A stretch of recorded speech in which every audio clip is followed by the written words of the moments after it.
be pure.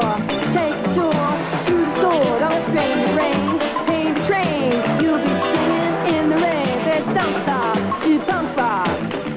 One gets the feeling that everybody who's in the creative arts field in New York all mixed together much more. Is that right, you see? It seems to be that way. Traditionally, it is part of the New York tradition. I know when I first came to New York and I was hanging around Max's, that was definitely part of the element that was so exciting about it. The photographers, you know, they would all, you know, buzz each other, and then the painters would be, you know, shitting on each other and, you know, tossing stuff about, and actors and musicians. I mean, everybody would go to these places, and it really was very exciting, and everything sort of built. There were all kinds of layers, you know.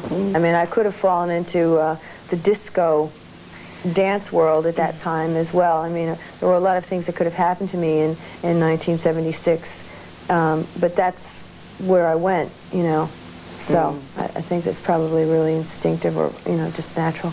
This is Max's Kansas City, it was called, wasn't it?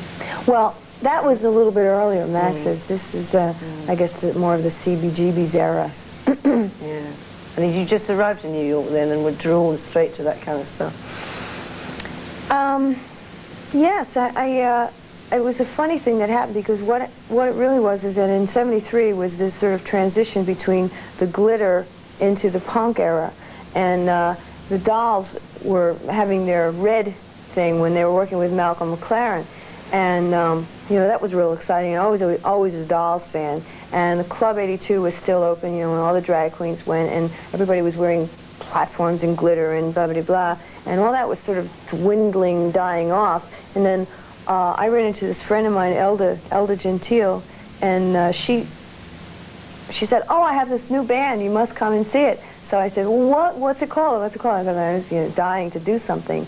And she said, "Oh, it's called Pure Garbage." And I said, "Oh, great, sounds like something I would really like."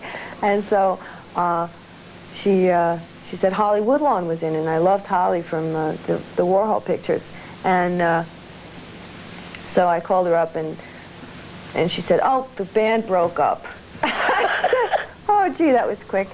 So I said, "Well, anytime you want to do something, you know, let's do something." So I didn't hear from her, and I called her back. I said, "Let's do something." She said, "Okay, come on over." So I went over, and so we started fooling around, and we formed this little trio, the Stilettos, that never really was recorded, except, you know, sort of like these live functions that we did.